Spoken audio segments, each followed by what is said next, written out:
America और Iran के दरमियान तनाव की सूरत हाल में सबसे पहला गैर मुल्की आला ओहदेदार जो ईरान के दौरे पर जाने को तैयार हुआ वो है इराक का वजीर खारजा।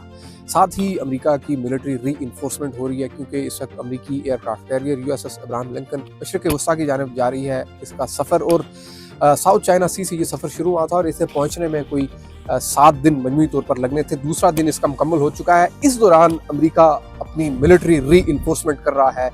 ये सारे इकदाम ये बता रहे हैं कि ये जो टाइम गेन किया गया है इसमें भी इजाफी एहतियाती हंगामी इकदाम लिए जा रहे हैं। साथ ही कुर्दिस्तान रीजन के अंदर बड़ी इंटरेस्टिंग डेवलपमेंट हो रही है। अमेरिका क्योंकि सफारती महाज पर भी उस सारे रीजन में अपने दुरस जो नताइज पर मबनी इकदाम उठा रहा है। कुर्दिस्तान रीजन की एक ऑटोनोमस नीम खुद मुख्तार हुकूमत है, उन्होंने कुछ आला अमरीकी अहदेदारों को होस्ट किया है अपने यहाँ। इसका मतलब क्या हो सकता है आपके सामने एक्सप्लेन करने की कोशिश करेंगे। हमारा पुराना और बड़ा चैनल फैसल्स अपडेट्स रिमूव हो चुका है यूट्यूब से कम्युनिटी गाइडलाइंस की वजह से, और इस हमारे नए चैनल को आप सब्सक्राइब कर सकते हैं अगर आप हमारी कंटेंट से, प्रेजेंटेशन से, इंफॉर्मेशन से मुतमईन हैं।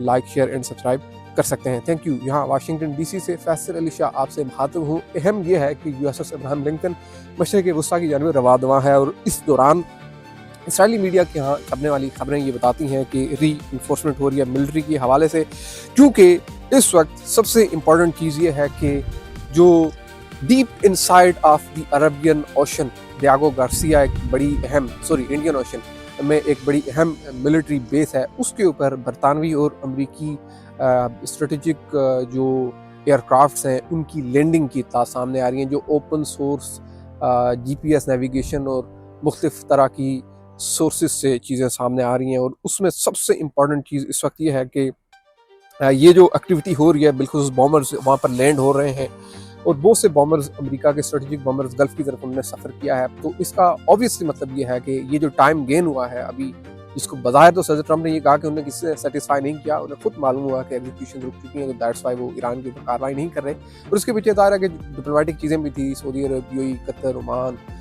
इन मुल्कों ने काफ़ी रोल भी प्ले किया।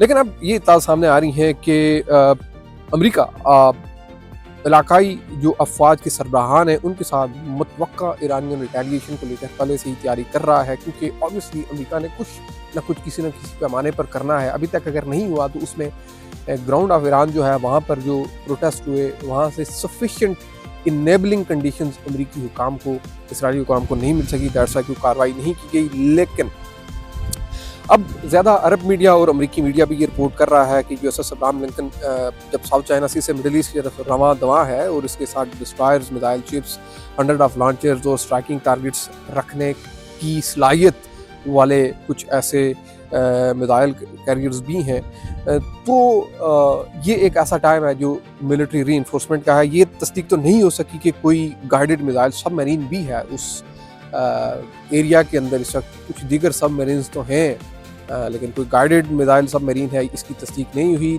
लेकिन जो इंडियन ओशन के अंदर डियागो गार्सिया मिलिट्री बेस है अमेरिका और बरतानिया की मुश्तरका तौर पर, उसके ऊपर काफ़ी ज़्यादा एक्टिविटी देखने को मिली है, जहाँ हैवी स्ट्रेटेजिक बॉम्बर्स जैसे कि B2 क्लास एयरक्राफ्ट और कुछ लॉन्ग रेंज की स्ट्राइक जो सॉर्टीज़ हैं वो देखे गए हैं मिडिल ईस्ट के अंदर। और उसमें सबसे अहम ये कि ये जो मखसूस किस्म का मिलिट्री इंफ्रास्ट्रक्चर है, इसकी सलाहियत यह है कि deep inside of Iran underground targets और जो ईरानियन हुकूमत का इंतहाई स्ट्रेटेजिक कमांड सेंटर्स हैं उनको निशाना बनाने की ये सलाहियत रखते हैं। ये मखसूस किस्म का मिलिट्री बिल्डअप है जो कि डियागो गार्सिया के ऊपर इस वक्त हो रहा है। ओपन सोर्स ट्रैकिंग और GPS नेविगेशन के जरिए से सामने आने वाली चीज़ें ये बताती हैं कि जुमेरात और जुमा ये जो दिन गुजरे हैं इसमें बहुत ज़्यादा एक्टिविटी देखी गई है। हैवी मिलिट्री ट्रांसपोर्ट एयरक्राफ्ट जो है उन्होंने फ्लाई किया है गल्फ की तरफ, और असेसमेंट्स ये बताती हैं कि इसमें सब्सटेंशियल लॉजिस्टिक रेस्क्यू कंपोनेंट्स और म्यूटेशन सिस्टम यानी हथियार, बड़े भारी हथियार जो है वो वहाँ पर मुंतकिल किए गए हैं। साथ में रिपोर्ट्स ये भी बताती हैं कि नॉन एसेंशियल जो बरतानवी और अमरीकी हुकाम थे, फौजी थे, उन्हें अल उदैद एयरबेस से निकाला गया था, जो कि 3-4 रोज़ पहले भी ये खबर सामने आई थी। और वहाँ पर एक जॉइंट कमांड सिस्टम भी इमरजेंसी बुनियादों पर अमेरिका ने तश्कील दिया था। और साथ ही अमेरिका ने अपने जो एयर डिफेंस सिस्टम्स हैं जो 2 तरह के उस इलाकों में लगे हुए हैं, UAE में, कतर में, जॉर्डन में, जिसमें थार्ड है और पैट्रियट मिसाइल बैटरीज हैं, उनकी प्रिपेयरनेस, उनको रेडी करना शुरू कर दिया था किसी भी हंगामी सूरत से निपटने के लिए। और रीजनल कोऑर्डिनेशन अमेरिका ने बढ़ा दी है हालिया अमेरिका ने गल्फ रीजन के अंदर जो मिलिट्री कमांडर्स हैं और कमांड सेंटर्स हैं उनके साथ आला सतह राब्ते किए हैं और उसमें लेटेस्ट सिचुएशन और कंटिजेंसी प्लानिंग और बिलखसूस कोई ईरानी पोटेंशियल रिस्पांस जो है उस सूरत हाल से निपटने की सारी हिकमत अमली पर बातचीत की है।